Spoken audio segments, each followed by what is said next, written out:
In this video today, Zelenskyy gets kicked out of the White House after a shouting match between him, Trump, and JD Vance erupts inside the Oval Office. What we're going to start first is hearing the details of this moments after the meeting ended. Watch. The president has kicked Zelenskyy out of the White House.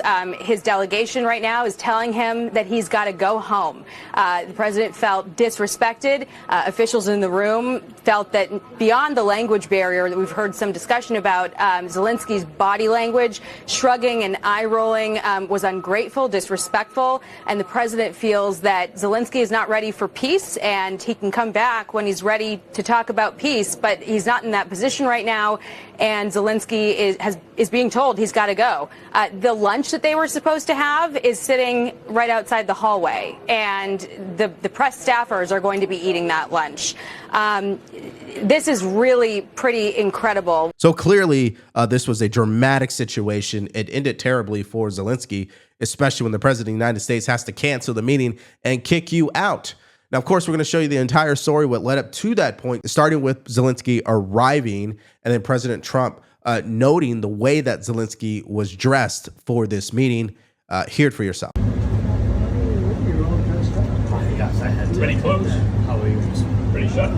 He's all dressed up today. President Trump, what's your message to Vladimir Putin, sir? President Trump, you got enough. President Trump, you got a message to Vladimir Putin. Thank you very much. Thank you so much.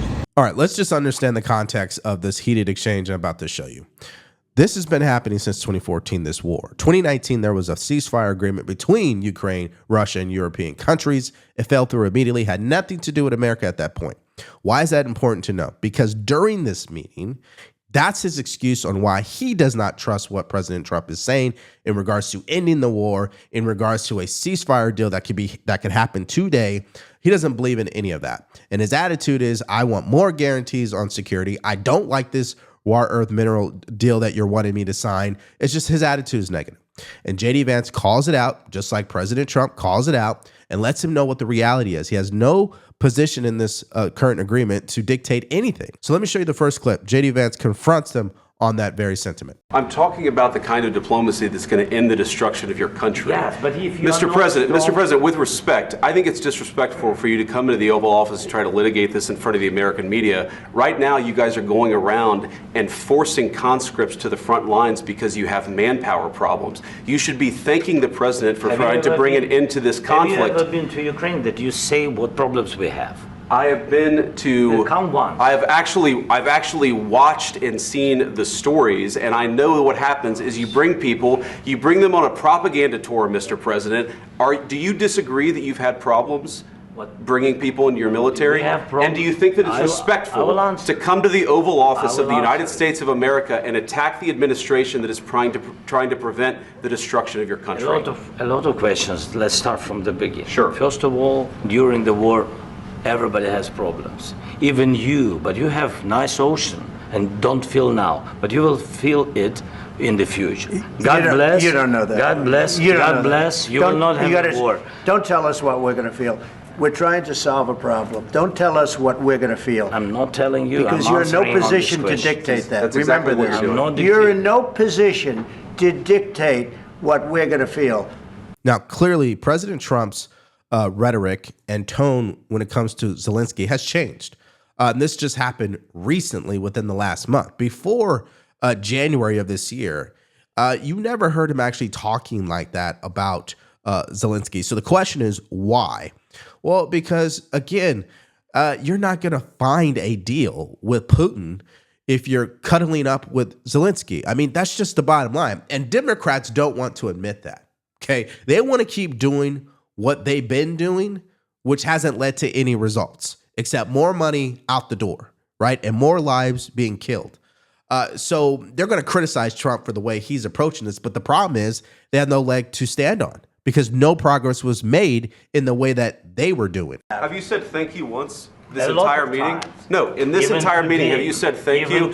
You went to Pennsylvania and campaigned for the opposition in October. Offer some words of appreciation for the United States of America and the president who's trying to save your country.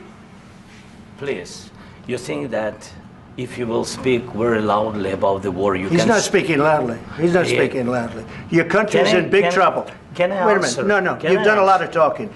Your country is in big trouble. I know. You're not I winning. know. You're not winning this. I... You have a damn good chance of we are coming out staying, okay because of Mr. us. President, we are staying in our country, staying strong from the very beginning of the war. We've been alone, and we are thankful. I said thanks You haven't in been this alone. cabinet, You and haven't not been only alone. in this cabinet. We gave you, through I this said stupid thank president, $350 billion.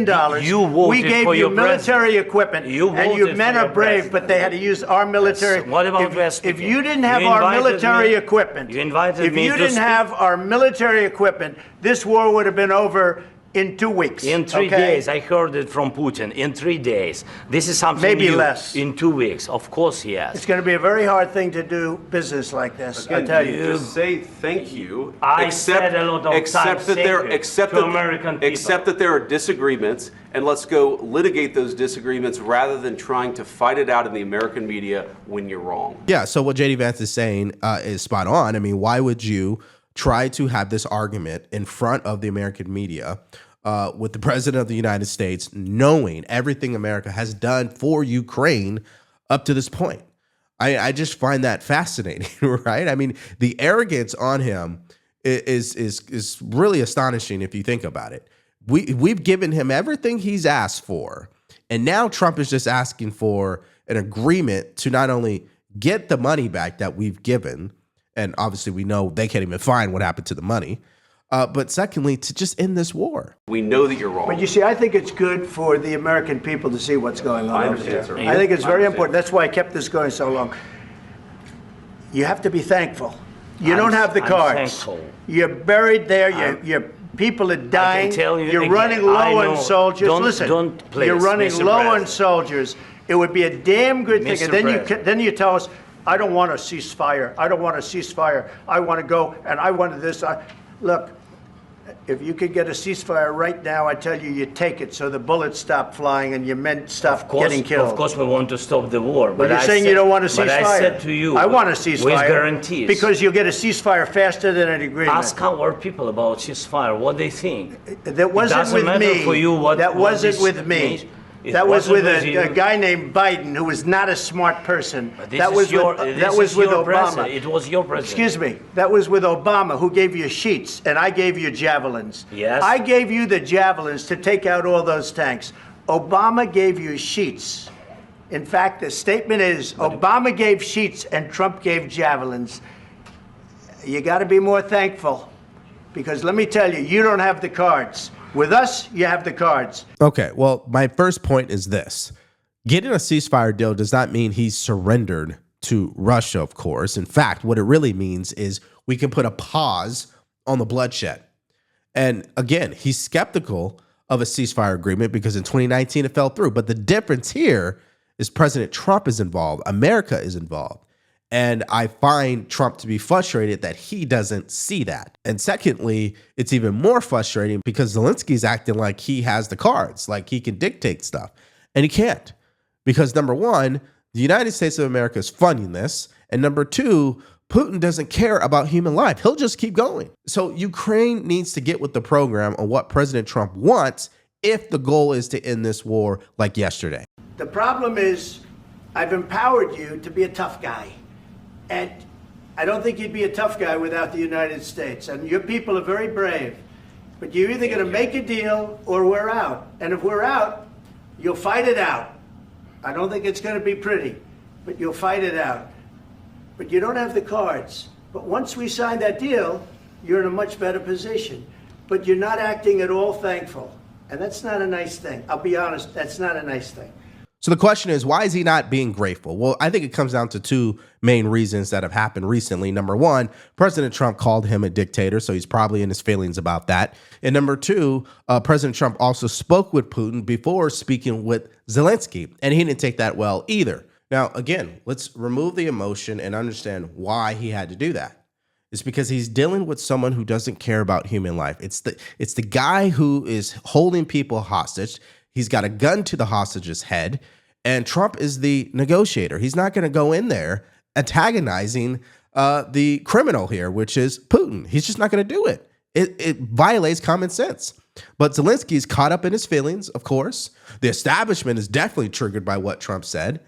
And this is why nothing has changed. So President Trump is doing this in a different way, and everyone involved in this is having a hard time accepting that reality. Now, let's listen to what Byron Donalds had to say, because Democrats are claiming this will lead to World War III. That's what Trump is doing when he's extracting this mineral deal out of Ukraine. It's immoral, it's unpatriotic, it's un-American, and it only encourages Putin to go further. So without security guarantees, get ready, Eastern Europe, you're going to be next. I mean, he's kind of paving the road for World War III in that answer there. He said a lot.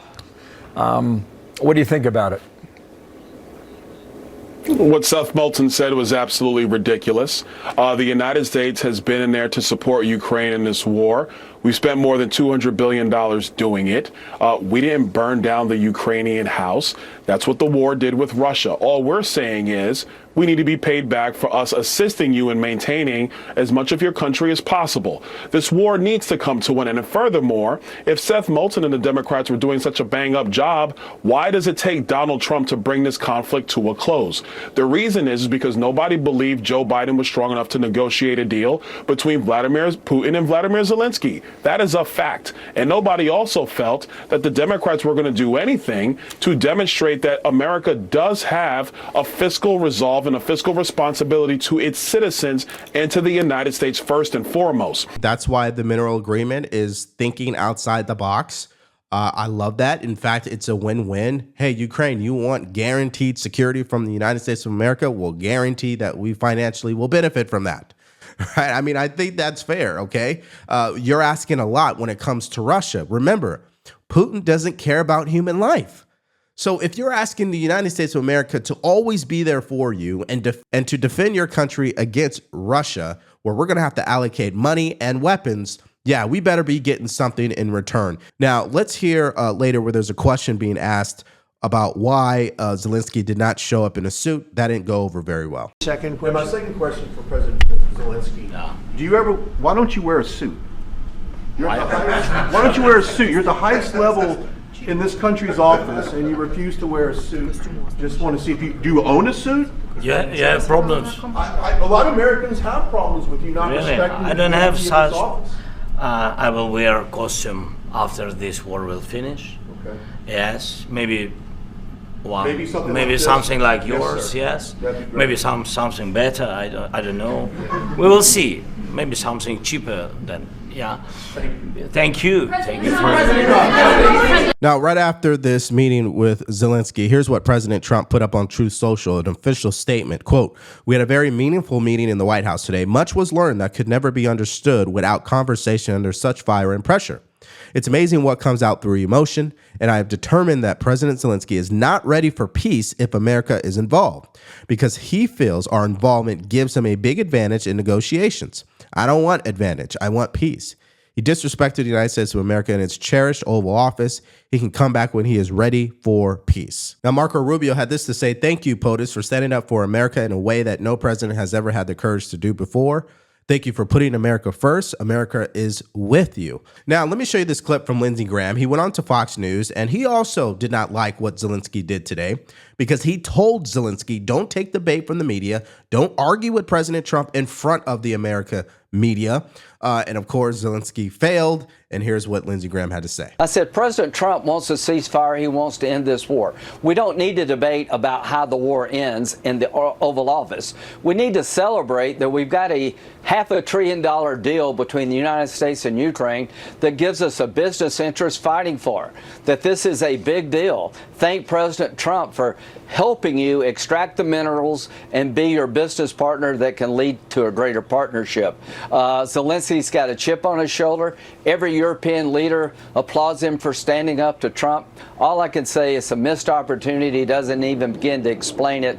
And Zelenskyy is either going to have to fundamentally change or go. I can't believe most Americans, after what they saw today, would want to be partners with Zelenskyy.